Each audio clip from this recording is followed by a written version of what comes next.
Eta orduan, gaur egingo deguna izango da zuzentasunari dagokiona. Y para eso pues tenemos con nosotros a Monseñor Santiago Agrelo. Y bueno, pues ongi etorria, bienvenido. Gracias. Y eskerrik asko. Muchas gracias por venir y compartir con nosotros pues esa experiencia que ha ido teniendo con el mundo migrante. Y pues para nosotros, cuando no solo leemos las entrevistas, ¿verdad?, pero ahora en directo va a ser para nosotros una suerte pues poder compartir la sensibilidad que tiene usted con esta situación y estas personas que a lo mejor nosotros necesitamos pues aprender y sensibilizarnos. Y desde ahí pues le damos la bienvenida y sería bueno hacer ya la presentación.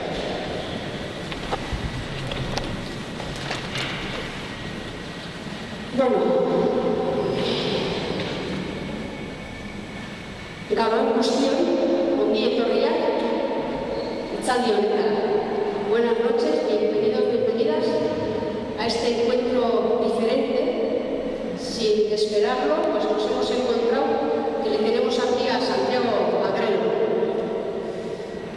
Santiago es conocido por nosotros, por la Pastoral de Personas Migradas de la Diócesis de San Sebastián. Para nosotros es un viejo amigo, ¿verdad, Santiago? Ongi etorri, bienvenido.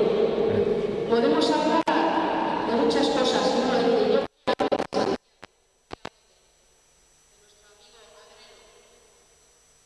¿Qué puedo decir? Les decía a unos amigos. Pues eso es fácil, mira. Tú di que huele, que es un pastor que huele a hoja.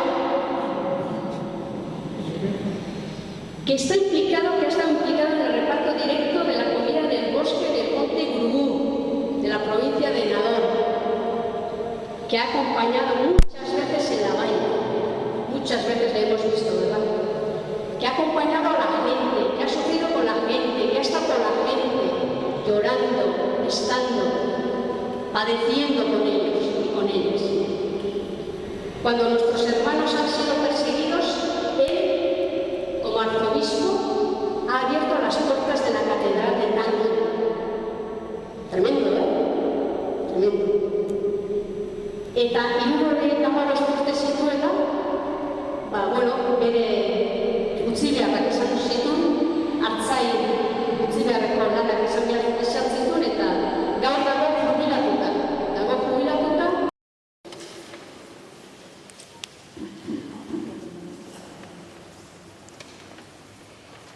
Bueno, pues, ¿quién es Santiago? Santiago Agrelo Martínez, hijo de Santiago y Teresa, nació en Asados, municipio de Riancho, provincia de A Coruña, diócesis de Santiago, el 20 de junio de 1942. Estudió Humanidades en el Seminario Franciscano de Herbón, desde el 53 al 58. Hizo el noviciado en el convento franciscano de San Francisco de Santiago, desde el 58 al 59, y luego es nombrado arzobispo de Tánger por el Papa Benedicto XVI el 11 de abril de 2007, a los 75 años, justo 3 días antes de cumplir los 75. Ahí. Vaya un regalo de cumpleaños. En el 2019, el Papa acepta la renuncia por jubilación, lo que nos había dicho Leire, y desde entonces vive en Santiago de Compostela. Asiste habitualmente a los círculos del silencio que se celebran allí. Y algunas palabras suyas, pues, de su puño y letra y de su sentir y su pensar, pues, él lo que dijo al referirse a Tánger, pues, cuando fui a Tánger, yo no tenía ni idea de lo que era aquello. Aunque había estado un par de veces por ahí, me tocó enfrentarme a lenguas que desconocía, a una cultura, la la islámica, que también desconocía, y finalmente al mundo de la inmigración, que desconocía totalmente. Yo comprendo muy bien a la gente en España que ve a los migrantes como extraños y casi como un estorbo. Gente que no tiene derecho a venir a este mundo en el que nosotros estamos y que es nuestro mundo. Los comprendo porque es la idea que yo tenía cuando estuve aquí, y solo cuando los tuve delante entendí que allí había derechos fundamentales violados, y entendí que quienes estábamos impidiendo el ejercicio de esos derechos somos nosotros, quienes nos creemos que tenemos derecho a cerrar nuestras fronteras. Eso lo comprendo, y lo comprendes y lo aprendes en contacto con la realidad. Otra cosa que me vino muy bien aprender es hacer iglesia en minoría, algo pequeñito, en medio de un mundo musulmán inmenso, y aún así es una diócesis llena de vitalidad. Bueno, eta gaurko gaiari eskatu diogu berari hitz egiteko, zertaz hitz egin ez da. Badakizute gai bat behar dugula hitz egiteko eta ez joteko dosi lekutatik izan. Eta eskatu diogu hemen nola jarraitu eraikitzen etorkizuna migratzaile eta errefuxiatuekin. Le hemos pedido que nos hable de un tema muy concreto, que justamente lo hemos celebrado en la campaña, en la Jornada Mundial del Inmigrante y del Refugiado de este año. ¿Cómo aquí seguir construyendo un futuro con los migrantes y refugiados? Ese es el tema que le hemos pedido, porque no nos ha dejado más lugar. Porque me decía, ¿pero qué voy a hablar? Pues yo ya estoy viejito, me decía. No, tranquilo. Vamos a dar un tema que es de actualidad y que es justo de esta campaña que acabamos de celebrar. Eskerrik asko zure, zurea da hitza.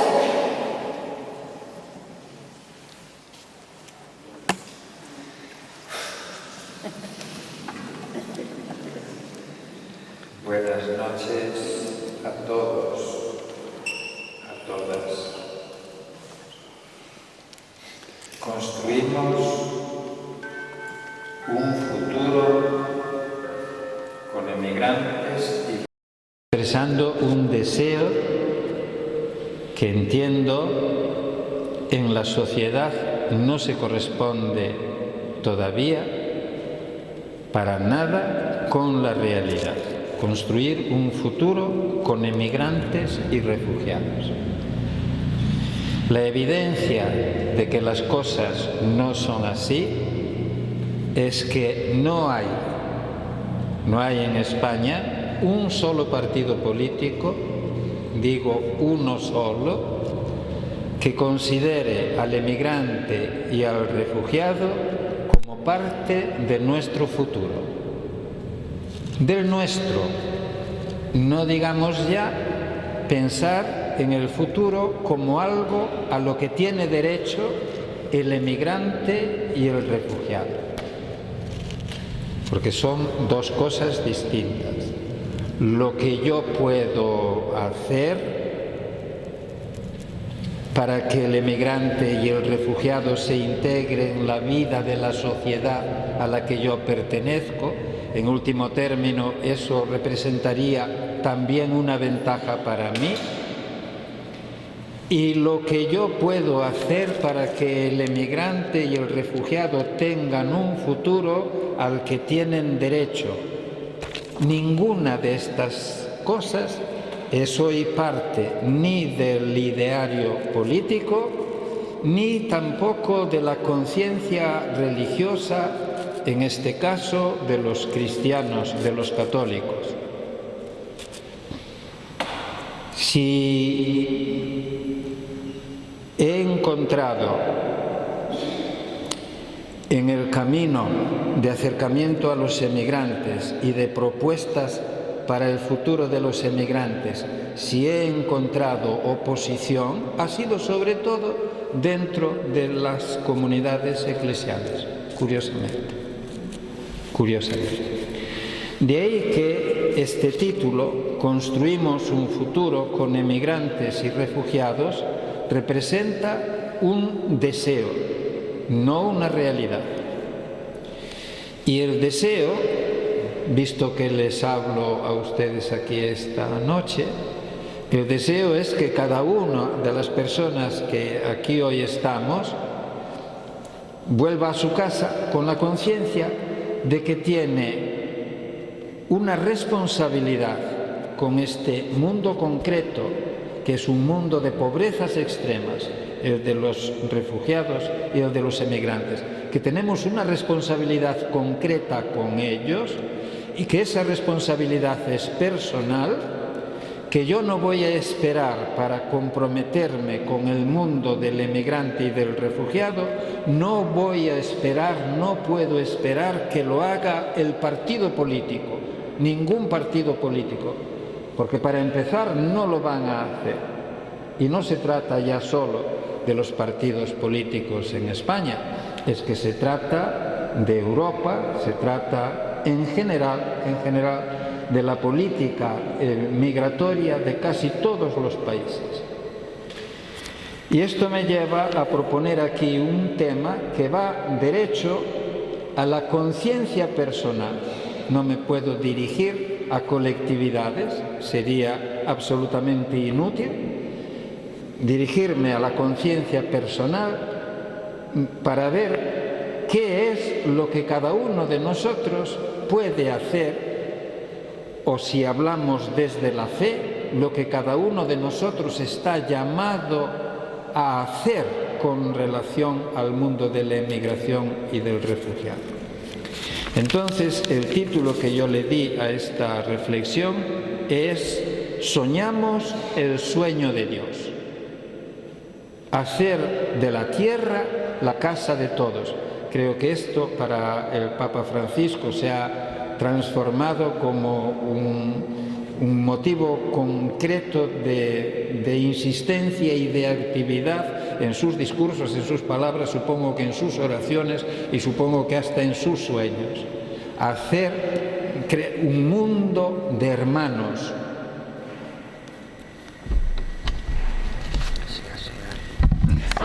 Creí que me daban todo eso para leer, que ya estoy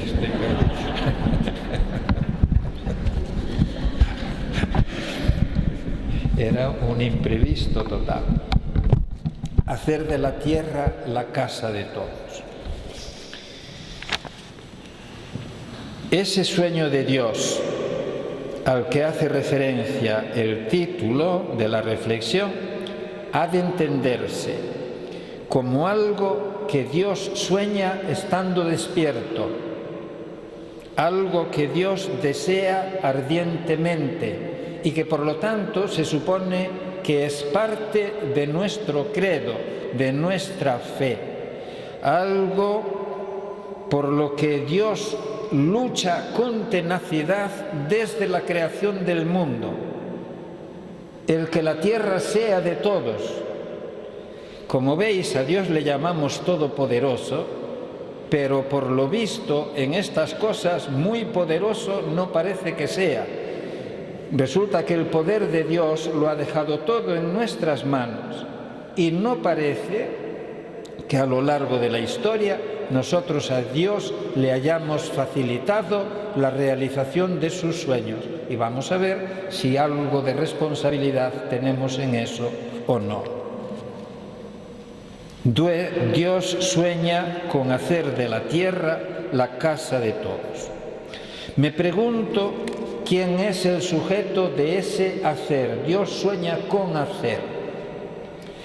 Y pudiéramos pensar que se trata de que el sujeto es Él. Dios sueña con realizar Él mismo ese sueño.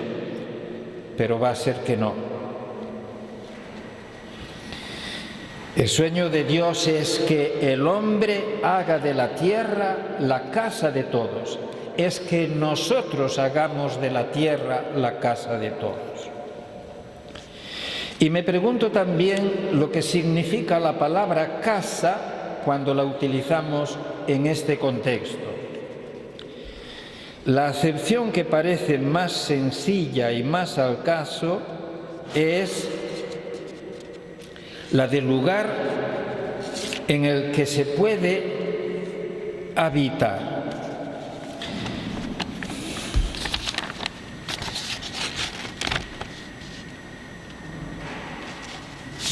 Nos damos cuenta, sin embargo, de que no basta con que hablemos de un lugar para que ese lugar pueda ser considerado nuestra casa. Ni basta con que le añadamos un ranchito o una favela o una chabola o una barraca para hacer doméstica una situación. Eso me lleva a preguntarme por el significado de la palabra casa. Y todo indica que no se trata de un proyecto arquitectónico, sino de un proyecto humano. Que no se prevén inversiones en materiales, sino un derroche en relaciones personales. En relaciones personales. El tema de la emigración, el tema del emigrante o del refugiado, no es un tema de muros, de construcciones, es un tema de relaciones. El emigrante empieza a existir para mí cuando le digo buenos días, como se dice en vasco, no lo sé. Egunon.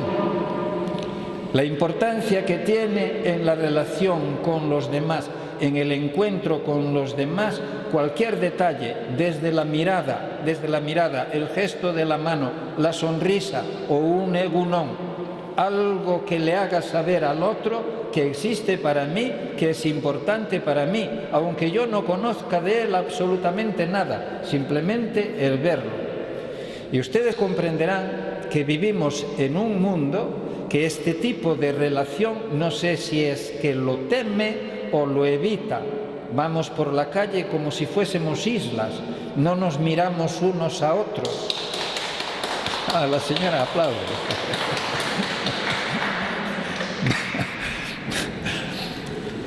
Ay, a ver, vaya lío el que me he metido. Entonces, la importancia de considerar al otro en su dignidad como persona. Nos hemos acostumbrado, a ver, voy a recuperar la lectura. Todo indica que no se trata de un proyecto arquitectónico, sino humano. Se trata de un derroche personal en las relaciones. Todo lo demás sobre el significado de la palabra casa he de ir identificándolo con ustedes a lo largo de la reflexión de esta noche. No les garantizo el carácter científico de nada. Esto va a ser una reflexión personal, casi una meditación, un acercamiento a nuestro mundo de fe, pero con vistas a que cada uno de nosotros asuma en la vida una actitud que le permita ser acogedor con todos los demás.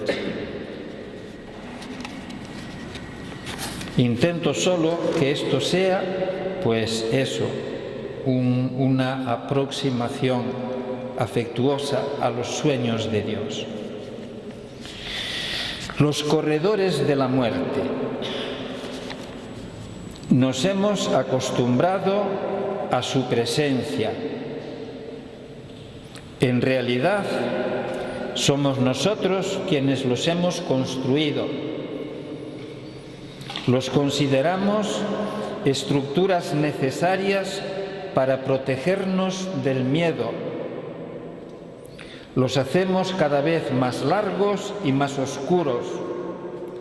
Digamos que esto que llamo corredores de la muerte son la antítesis de la casa de todos son su negación.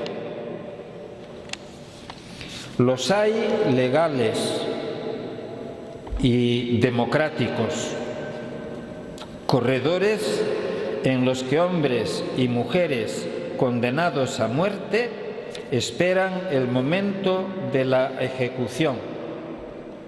Hay muchos.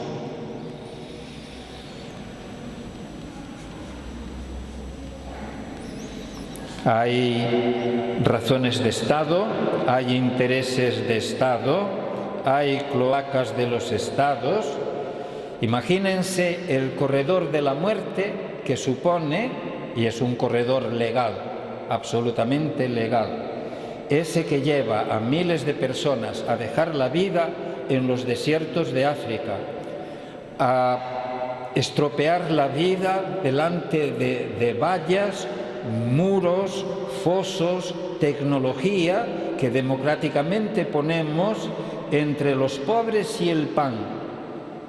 Y esos pobres no es que simplemente van a tener dificultad para acceder al pan, es que sabemos que morirán intentando comer, y morirán a miles, a miles.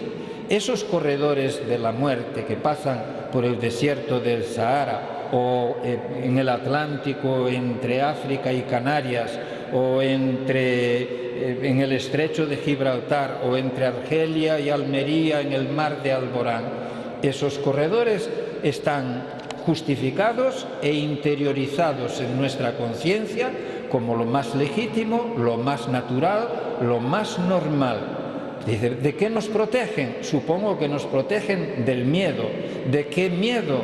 El que la política, los medios de comunicación nos llevan a intuir, imaginar o crear. Es el miedo a las mafias, el miedo a la delincuencia, el miedo a no sé qué. Esos corredores de la muerte se llevan por delante a miles de personas sin que nadie entre nosotros se sobresalte, que esto es lo más curioso. En una sociedad como la nuestra, donde la muerte de 5 perros en el mismo lugar daría lugar a una hecatombe nacional, si se mueren 5.000 emigrantes no pasa nada.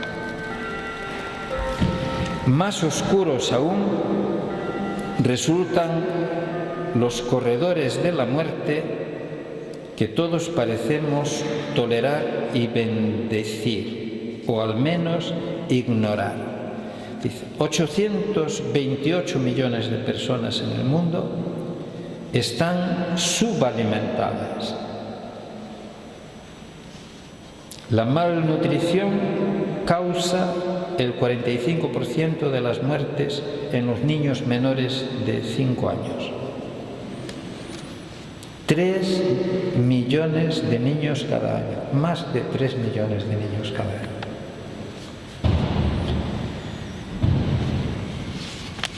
Ya no hace falta actuar para que mueran como se hizo en el Tarajal. Son palabras de Elena Maleno. Saben que en el Tarajal, en el año 2015, murieron 15 subsaharianos. Murieron ahogados. El Tarajal es una playa de Ceuta. Murieron ahogados ante las fuerzas de seguridad, que con todos los medios de que disponía impidieron que aquellos chicos llegaran a la playa. Si cualquiera de ustedes o yo en una playa o en una carretera se encuentra con un joven, un chico o una chica que están en una situación de peligro, o están heridos, o están en peligro de ahogarse y no les prestan auxilio, seguramente que cargarían con eso en la conciencia, cargaríamos con eso en la conciencia toda nuestra vida. Bueno, pues aquel día las fuerzas del orden, tanto las marroquíes como las españolas, sobre aquellos chicos dispararon balas de goma para que no pudieran acercarse a la playa. Y 15 murieron ahogados.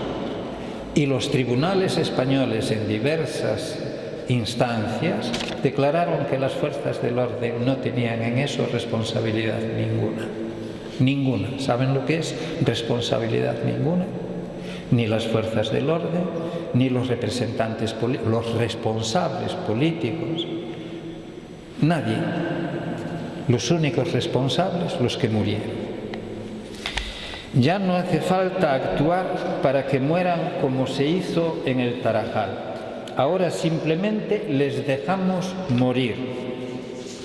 Así ha resumido la periodista y experta en migraciones Elena Maleno, portavoz de la organización Caminando Fronteras, en qué consiste la necropolítica en las fronteras, que se está aplicando en Europa, también en España, destino de una ruta migratoria que se ha tragado las vidas de 1.020 personas migrantes. Este dato es desde 2018 hasta el primer cuatrimestre de 2019.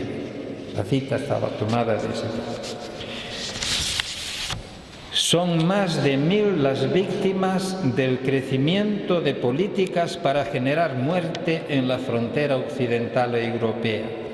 Unas muertes de las que solo hay constancia real, dice, de 204, que este es otro de los dramas de la frontera, que ni siquiera sabemos cuántos mueren. ¿Se imaginan el escándalo que supone que la tragedia del 24 de junio? Han pasado meses y meses desde aquella tragedia, que no sepamos todavía cuántas personas murieron allí, que continúe facilitándose el número 23 como dato facilitado por la policía marroquí, es decir, murieron 23, mientras las organizaciones no gubernamentales hablan incluso de más de 70 muertos aquel día junto a la valla de Melilla.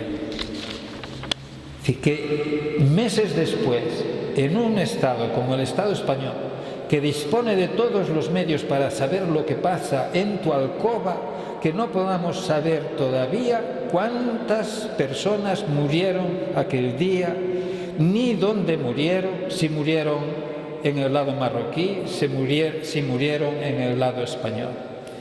¿Esto qué quiere decir? Que aquellas personas no son consideradas personas, son consideradas cosas que cayeron allí a un lado u otro de la valla aquel día, como cosas fueron amontonadas, como cosas fueron retirados y como cosas fueron tratados y continúan siendo tratados. Y si en estos días representantes del Parlamento se acercan a Melilla para saber qué pasó allí, no es para ver qué se puede hacer con los emigrantes que padecieron aquel abuso, aquel atropello, sino que es para ver qué ventaja puede sacar cada uno para el propio partido, cómo puede meterle el dedo en el ojo al del partido de al lado y cosas por el estilo. El que continúa siendo ignorado, olvidado, el que continúa sin existir es el emigrante, es la víctima.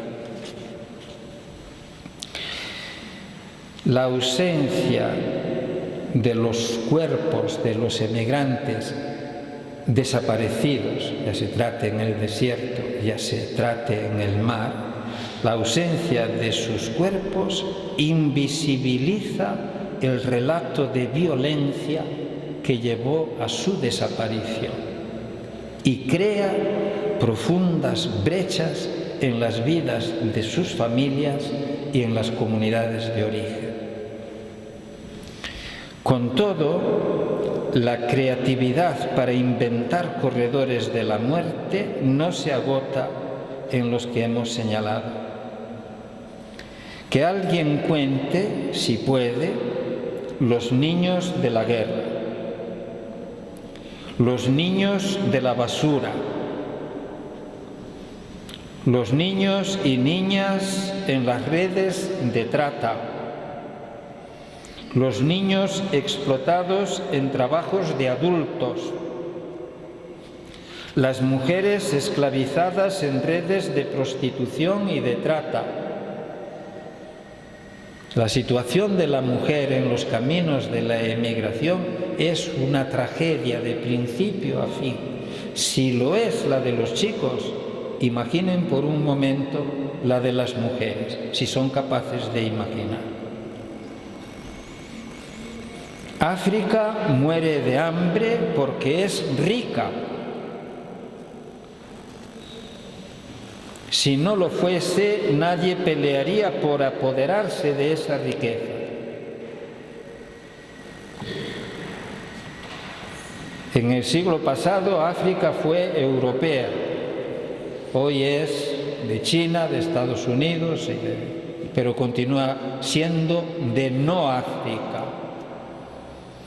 Y quienes se han enriquecido y continúan enriqueciéndose con los tesoros de África, les hacen ascos a los africanos. Y los mismos que ayer los sacaban a la fuerza, atados como bestias para llevarlos a trabajar en campos a donde ellos no querían ir, hoy los mismos les impedimos a los que quieren salir para buscarse el pan dignamente en otro lugar, les impedimos hacerlo. Es decir, los esclavistas de ayer continuamos siendo esclavistas de hoy. Como comprenderán, ese no es el sueño de Dios, ese es el nuestro.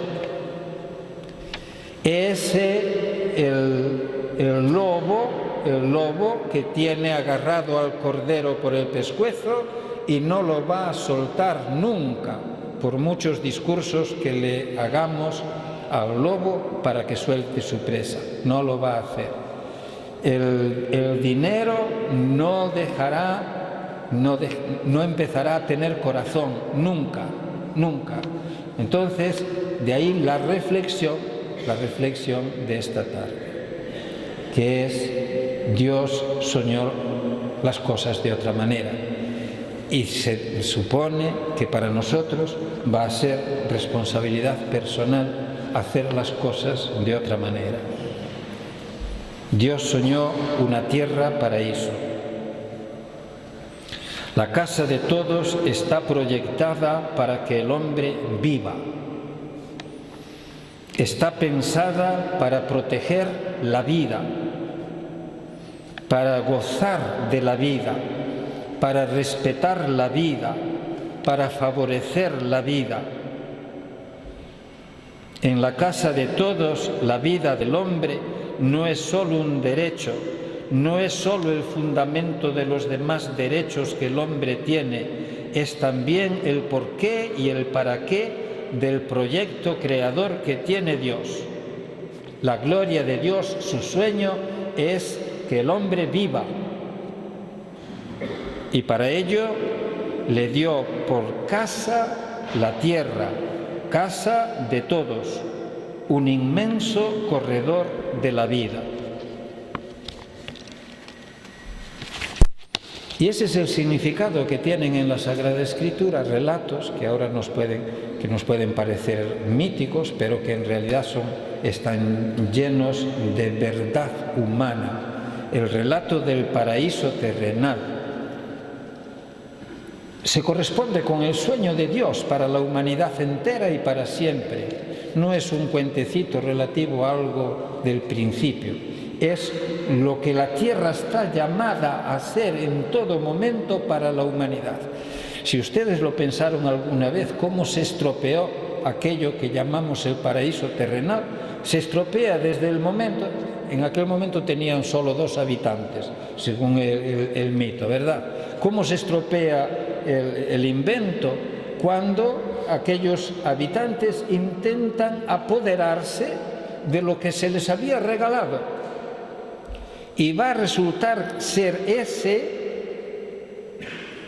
el motivo por el que en cada momento de la historia la humanidad estropea la casa de todos. porque intentamos apoderarnos de lo que es un regalo para todos. Así se estropeó el paraíso, así estropeó Israel la tierra prometida, aquella tierra que manaba leche y miel, a donde el Señor de nuevo vuelve a crear un espacio para todos, un espacio para la libertad, un espacio para la abundancia. Como quien dice, se vuelve a recrear el paraíso terrenal, una tierra que emana leche y miel. Decía el profesor que nos enseñaba Sagrada Escritura en Salamanca cuando yo era chiquillo, decía, llegó Moisés, se subió al monte Nebo y cuando vio la tierra de Palestina dijo, aquí me muero, si no me muero me matan, porque era un desierto y yo les había dicho, esto mana leche y miel. Pero no deja de ser una imagen que representa el espacio que Dios crea para la humanidad, un espacio donde se pueda mover con libertad y en la abundancia. Y esos espacios se estropean siempre en nombre de la voluntad de poseer. ¿Cómo realizó Dios su proyecto? Una tierra llamada Jesús. Los ángeles lo anunciaron así: os traigo la buena noticia, la gran alegría para todo el pueblo. Hoy os ha nacido un Salvador, el Mesías, el Señor. Llega el Evangelio, llega la alegría, llega la salvación. Dice, ¿quién llega? Llega Jesús. Dice, ¿llega poder? No llega poder. ¿Llegan recursos económicos? No llegan recursos económicos. ¿Que llega un hombre para los demás. Ese niño es luz destinada a alumbrar a todos los pueblos. Es gloria para Israel, es paz para quien lo espera, lo reconoce, lo recibe y lo agradece. De esa casa de todos, decía el profeta, el Espíritu del Señor está sobre mí, y que cada uno aquí empiece a entender las palabras dichas para él. El Espíritu del Señor está sobre mí. Él me ha ungido para que dé la buena noticia a los pobres. Me ha enviado para anunciar la libertad a los cautivos, la vista a los ciegos, para poner en libertad a los oprimidos, para proclamar el año de gracia del Señor. Es una responsabilidad personal para cada uno de nosotros. No somos hombres y mujeres para la misa dominical. Somos ungidos por el Espíritu Santo y enviados como buena noticia para los pobres. Luz para los ciegos, libertad para los oprimidos. Y así interpretó Jesús las palabras del profeta. Hoy en vuestros oídos se cumple esta escritura. Definitivamente, la casa de Dios para todos es un hombre, el hombre Cristo Jesús. Con Él llega el Evangelio, con Él llega la gracia, con Él llega la libertad, con Él llega la abundancia y la fiesta. Y eso nos desvela un mundo de paradojas, porque resulta que el que se va a encontrar con los pobres no es un banquero, no es uno que dispone de inmensos recursos. La primera paradoja con que nos encontramos es con que la plenitud que se acerca a los pobres la lleva un pobre. Es plenitud en la pobreza.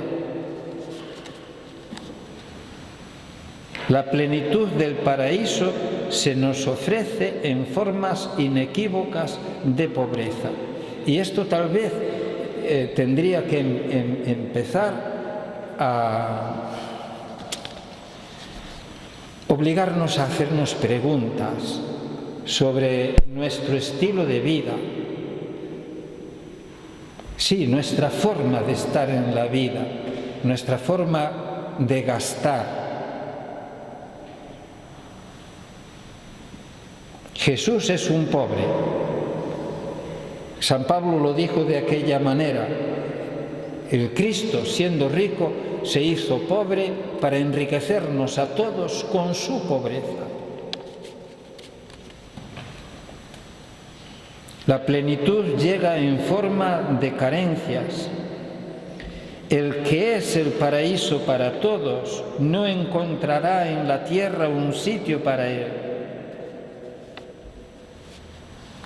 Me pregunto si esa falta de sitio es una condena, es una fatalidad o es una opción.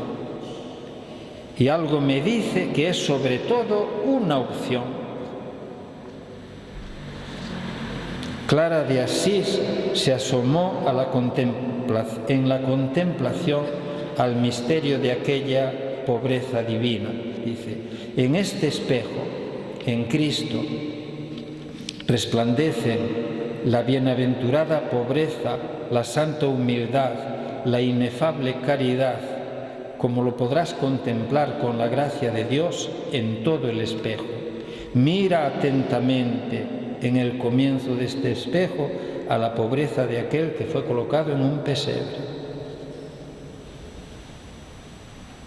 En el centro del espejo considera la humildad y de nuevo la bienaventurada pobreza. Y al final del espejo contempla la inefable caridad con la que quiso morir en la cruz Jesús.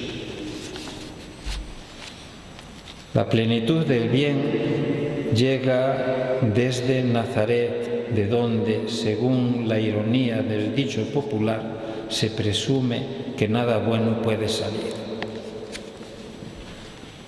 En fin, la plenitud, el paraíso, quedará disponible para la fe cuando en la cruz la pobreza de Cristo Jesús se haga total.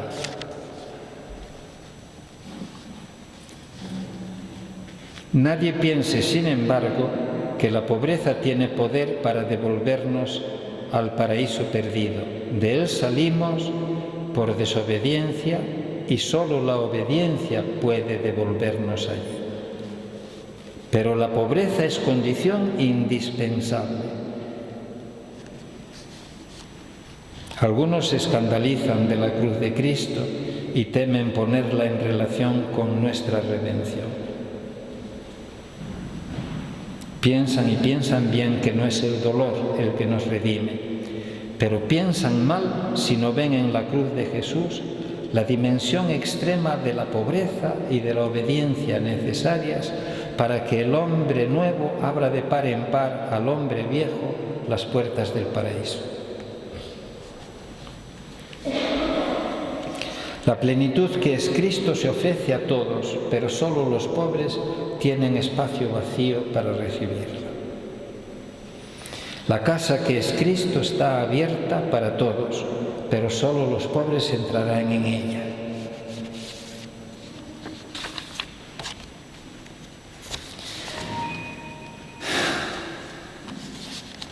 La Iglesia, casa de todos. Si Cristo Jesús es la casa del hombre ha de ser el cuerpo de Cristo, que es la Iglesia. Aquí tenemos que darle una vuelta a muchísimas cosas. Nos hemos inventado una iglesia de ritualidades, no sé si de magia, y en esa iglesia nos sentimos tranquilos, seguros y a cubierto. Pues va a ser que no nos va a servir. La Iglesia, cuerpo místico de Cristo, es una comunidad de hombres y mujeres en comunión con Cristo por la fe, la esperanza y el amor. Una comunidad de hombres y mujeres que viven en Cristo y en quienes Cristo vive.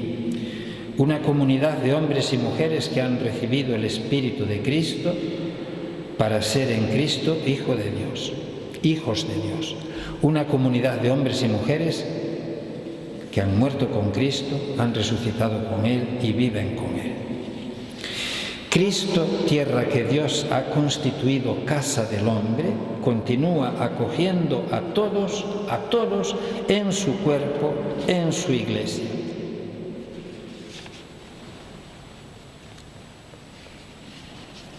Alguien pudiera pensar que la Iglesia, para ser casa del hombre, ha de ser algo así como el Fondo Monetario Internacional o un banco de alimentos. Pues va a ser que no. La Iglesia ha de ser evangelio para todos, buena noticia para todos.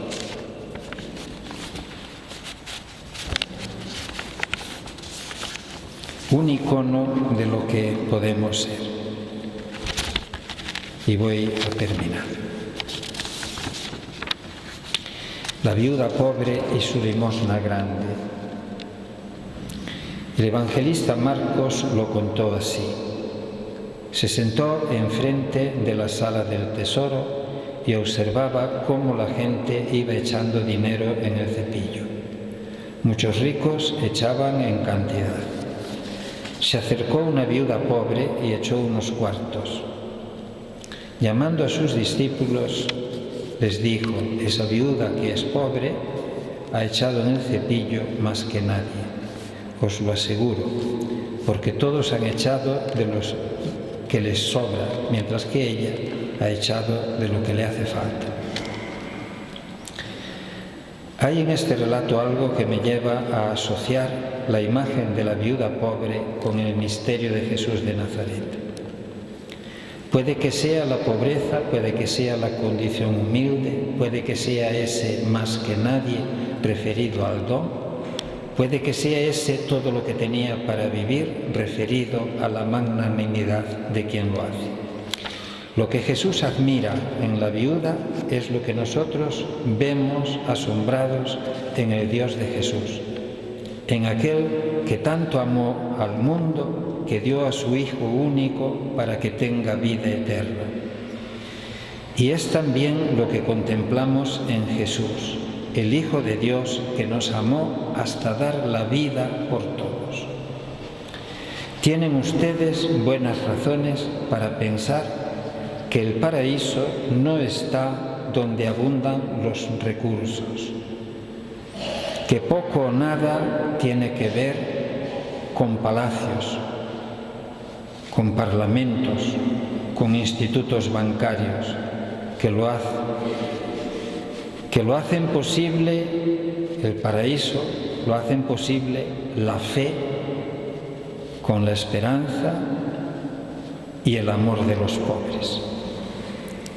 Hay una realidad hiriente, aumenta el hambre.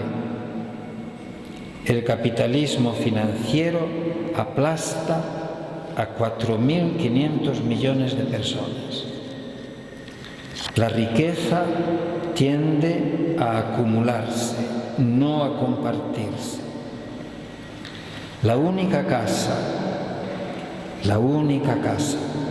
en la que cabe el mundo, si se abre la puerta, es el corazón de cada persona. Y esto es lo que me gustaría que se llevase, aunque solo fuese eso, cada uno de nosotros esta noche. La única casa en la que cabe la humanidad entera es el corazón de cada persona. Por si alguien no lo hubiese entendido, les pondré delante de los ojos a una viuda pobre que ha echado su vida en el cepillo del templo. La Madre Teresa no era una rica de nada. Vio a Cristo en todas las personas, sin preguntar a nadie ni por su pasado, ni por sus creencias, ni por sus ideas, ni por nada. Era un ejemplo vivo de casa de todos. casa de todos.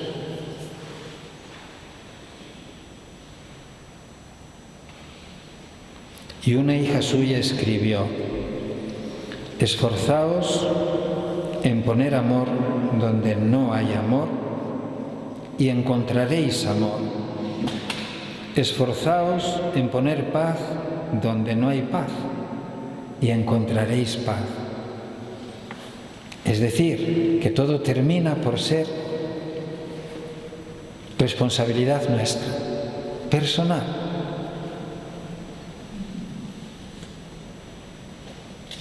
Pon tú lo que quieres encontrar.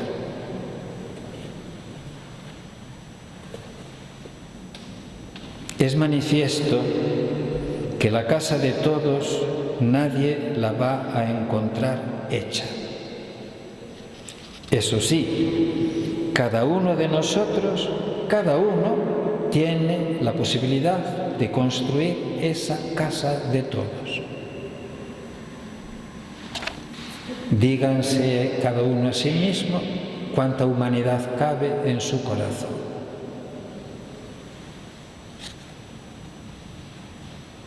Es cuestión de fe, de esperanza y de amor. Basta con echar en el tesoro la propia vida.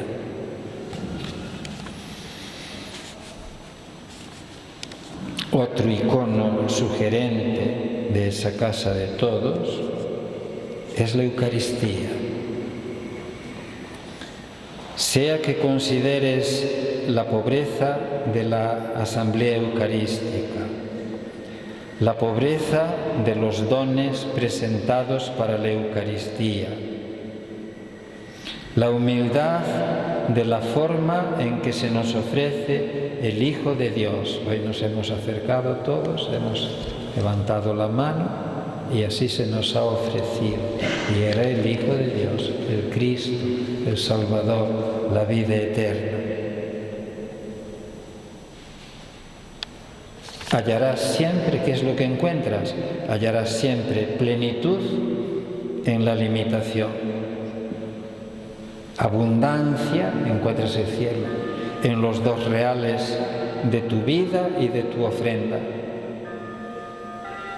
Y toda la gloria del cielo memorizada en el pan de tu Eucaristía.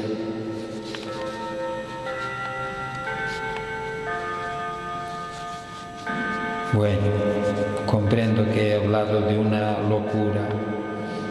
Sí. Ni yo mismo,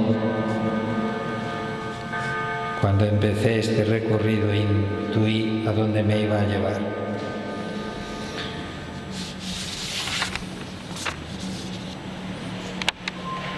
Se suponía que hablaría de construir un futuro para emigrantes y refugiados, pero no he llegado a tiempo a eso. Seguramente habrá que hacerlo, pero tal vez era necesario poner antes como fundamento algo de lo que he dicho esta tarde. Que todas las iglesias nos apresuremos a hacer realidad el sueño de Dios, levantar una casa en la que quepa la humanidad entera. Puede que no les parezca tan mal la cosa si les digo que la casa que Dios ha soñado para todos es cada uno de nosotros. Gracias.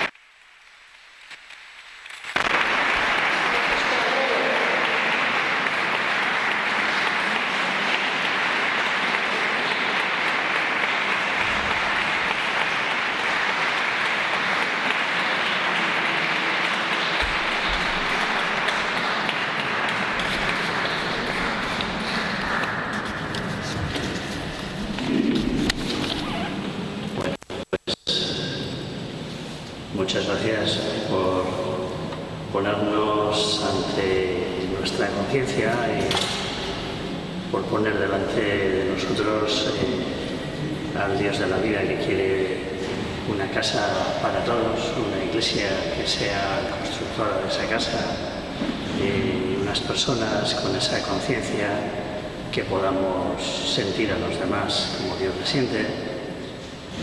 Bueno, pues desde ahí muy agradecidos, pero es bueno que podamos cada uno y cada una de nosotras poder hacer aquellas preguntas que nos han quedado en el corazón y que nos gustaría ahora presentar.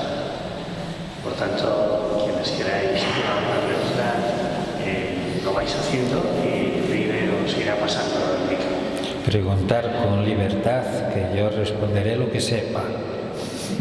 Y a lo que no sepa diré no sé.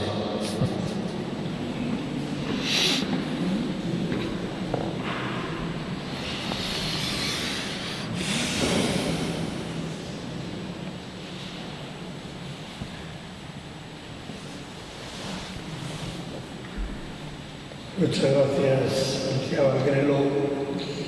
Tengo una curiosidad. Cuando tú vas a contarle todo esto a Francisco, el Papa, ¿cómo reacciona el Papa? Nunca he hablado con el Papa de estas cosas. Nunca. Ni siquiera cuando vino en visita oficial a Marruecos.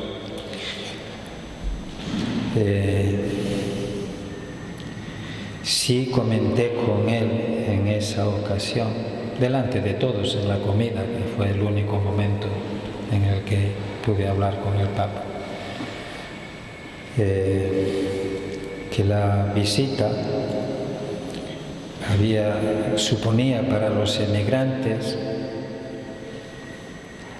una dificultad, en cuanto que literalmente le dije: Santo Padre, me alegro de que no haya venido usted a la diócesis de Tánger, porque si la visita llega a contemplar la diócesis de Tánger, seguramente que las autoridades me limpiaban de emigrantes todos los montes de la diócesis.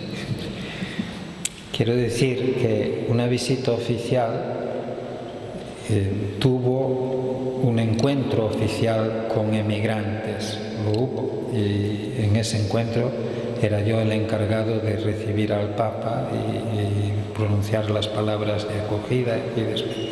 Pero claro, son emigrantes con papeles en Marruecos. Allí no estaban los sin papeles, allí no estaban los de los montes.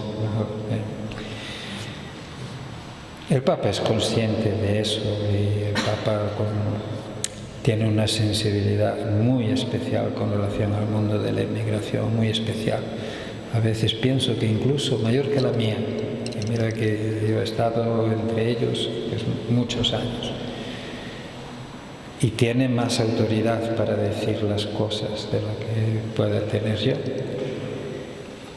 Sin embargo, hay que decir, porque está a la vista de todos, incluso con el Papa Francisco, teniendo él el interés que tiene por el mundo de la inmigración y teniendo él la autoridad que tiene cuando habla, es ignorado sistemáticamente lo mismo que puedo ser ignorado yo. Todos recuerdan aquella fila de féretros, de ataúdes en la isla de Lampedusa apenas iniciado el pontificado del Papa Francisco. Eran centenares de muertos. Acudieron a aquella isla. Bueno, el Papa tiene un báculo hecho con material de aquel naufragio. Acudieron a aquella isla políticos europeos. Algunos lloraron allí. Tanto es así que pensamos, aquí van a cambiar las cosas. Dijeron que aquello no se podía repetir. Comprenderán que desde entonces a ahora los muertos han sido aquellos mismos, pero multiplicados por varios números varias veces. La política desde entonces no ha hecho más que agravar, empeorar la situación del emigrante en la frontera. Y ante eso, al Papa, como a los obispos, no nos quedan más que las palabras, la denuncia, la insistencia es lo único. Yo estoy seguro de que el Papa Francisco aprecia lo que yo hice, aunque nunca hayamos hablado de esto.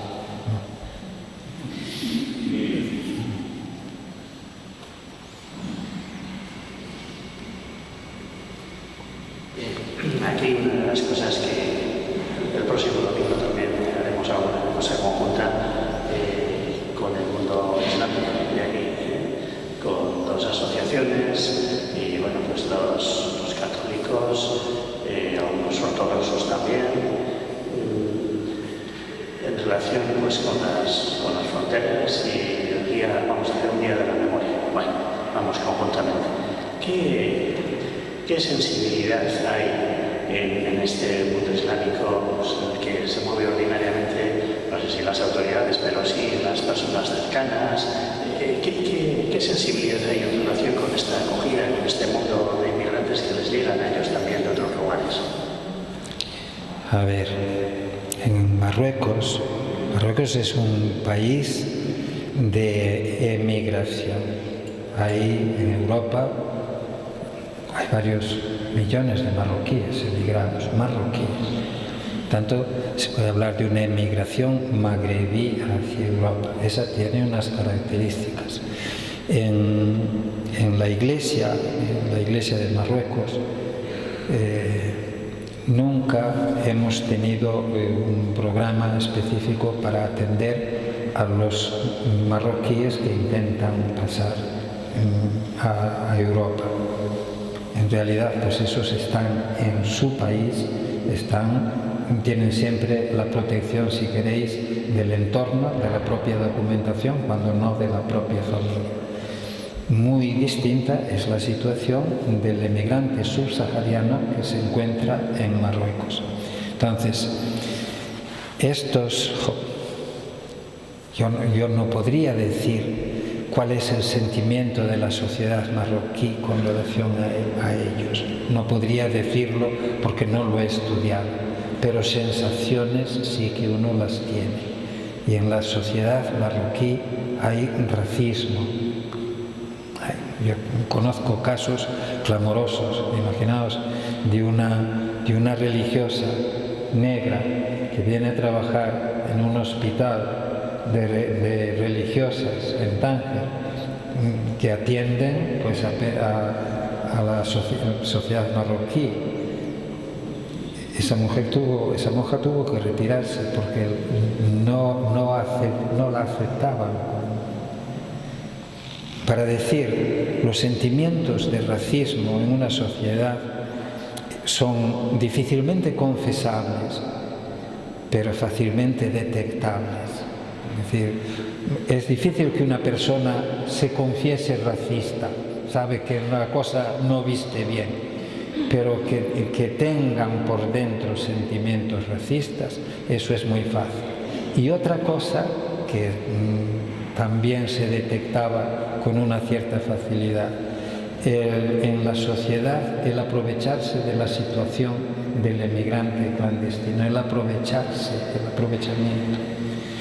Y claro, todo eso es muy duro.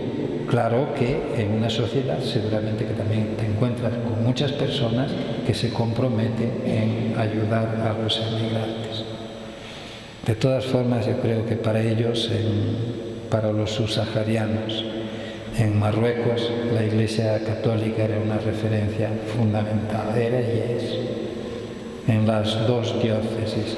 No es lo mismo diócesis de Rabat que diócesis de Tánger, porque la diócesis de Tánger debe de ser en ese sentido una de las que tiene las fronteras más complicadas del mundo, porque tiene el estrecho de Gibraltar, tiene Ceuta y Melilla con sus vallas y sus fosos correspondientes, tiene el mar de Alborán, es decir, es una frontera con muertos por todos los lados, desde el Atlántico al Mediterráneo, pasando por el estrecho. No es así en Rabat. En Rabat son los mismos emigrantes, pero en situación de espera, no en situación de voy a pasar. Ustedes imagínense que en la Catedral de Tánger, al atardecer, cuando celebrábamos la Eucaristía, si se acercaba algún negrito o algún grupo de ellos a ti para decir, Padre, deme la bendición, sabías que esa noche iban a intentar pasar. Me decía el párroco de la catedral, no sabes si les estás dando la bendición o los estás ungiendo para que mueran, la unción decía la extrema unción. Qué horror. Sí.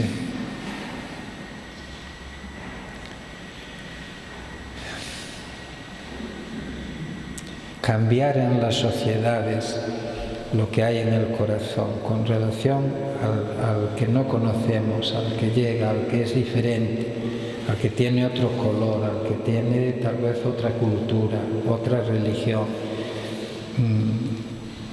Abrir el corazón en el sentido de que hablábamos aquí antes, es decir, que en nuestro corazón personalmente quepa todo el mundo y que no tengamos recelos. No hay motivo para tener recelo, aunque todo el mundo nos lleve a tener recelo. No hagan caso. El mundo cabe en el corazón del mundo entero. Y esos chicos, esas mujeres tienen necesidad de ser acogidos. De encontrar a alguien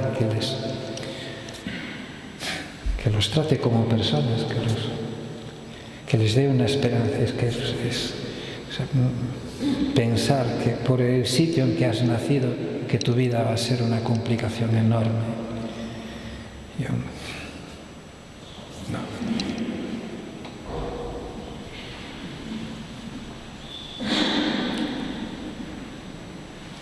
Una última cosa, no es una receta, pero aquí hay una frontera.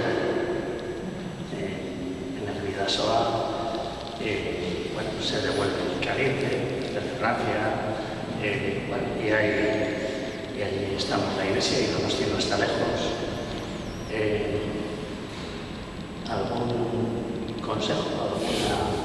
No sé, ¿qué se le ocurre?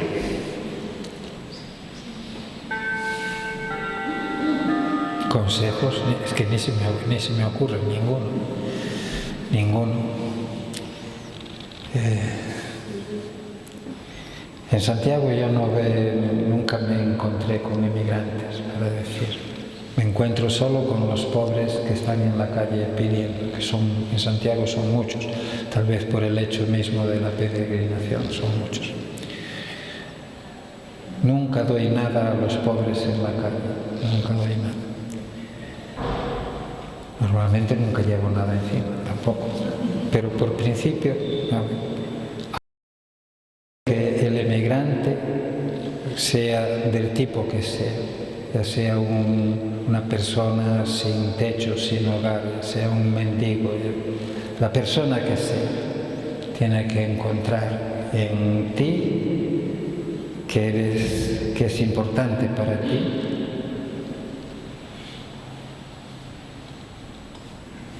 Que puede contar contigo para lo que necesite, que puede darte un abrazo. A veces después llegas a casa y porque te abrazan y no sabes cuándo se han lavado la última vez, pero no importa.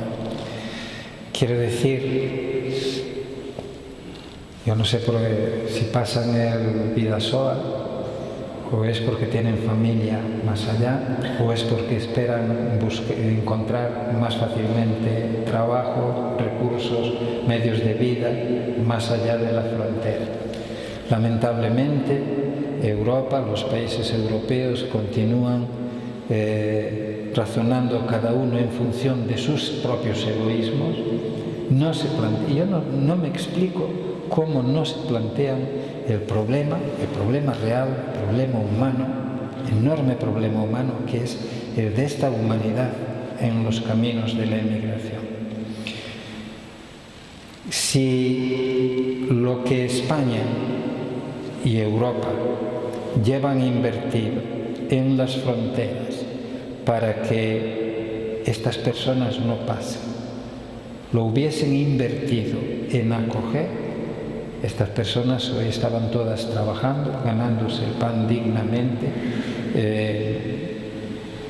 ayudando a las propias familias, aquí o donde la familia estuviese, y el país se estaría beneficiando de eso. Son miles de millones de euros tirados a lo largo de años y años simplemente para impedir que los pobres accedan al pan. Es una aberración, es una locura. Y no dejarles transitar por Europa en esa búsqueda es una aparte de ser una equivocación, yo creo que es una violación de derechos fundamentales. Quien no tiene pan tiene derecho a moverse para buscarlo. Yo soy el mayor de 7 hermanos. 2 son emigrantes en Estados Unidos. Una murió este año. Y estamos hablando de nuestro tiempo, son mis hermanos. A la que murió le fue bien, al que vive no le fue tan bien en Estados Unidos, pero bueno, sus hijos están todos bien. Pero para decir, la persona, el Papa nos lo recuerda, el primer derecho que tendríamos que garantizar es el derecho a no emigrar, pero derecho a no emigrar, es decir, que tú puedas encontrar en el país donde has nacido los recursos para poder enfrentarte a la vida. Pero garantizar también el derecho a emigrar, ya sea porque allí no encuentras esos recursos, ya sea sencillamente porque quieres ir a otro lugar. Son derechos reconocidos en la Carta Fundamental de Derechos Humanos, firmada por todos. ¿Cómo es que después quienes han firmado esa Carta de Derechos no la respetan? Si fuese yo el que impido el ejercicio de un derecho a nadie, yo estaría en la cárcel. Vamos a empezar a meter en la cárcel a gobernantes.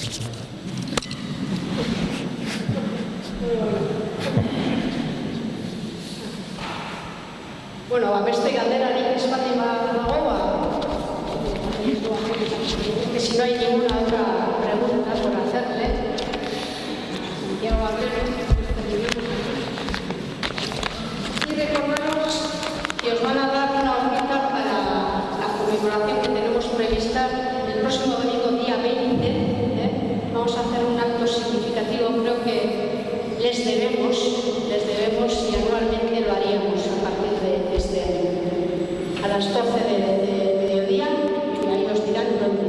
Y también recordar que mañana tenemos el Círculo del Silencio, Chile Círculo de Ocago, verás, Saspita Vital, Plaza Guipúzcoa. Tenemos el Círculo del Silencio desde hace 7 años, los tercer jueves de cada mes, en la Plaza de Guipúzcoa, a las 7:30 en punto hasta las 8 menos cuarto. Se les invita a aquellas personas que todavía parte de este círculo. Nos necesitamos para seguir creciendo, creando y construyendo ese sueño, el sueño que nos hablaba Santiago.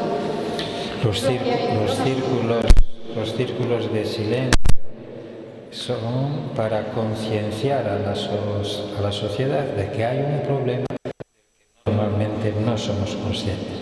Entonces, ver a un grupo de personas en silencio, por lo menos que se pregunten qué están haciendo aquí, qué pintan aquí, de qué va esto, es para ayudar a tomar conciencia de un problema humano enorme.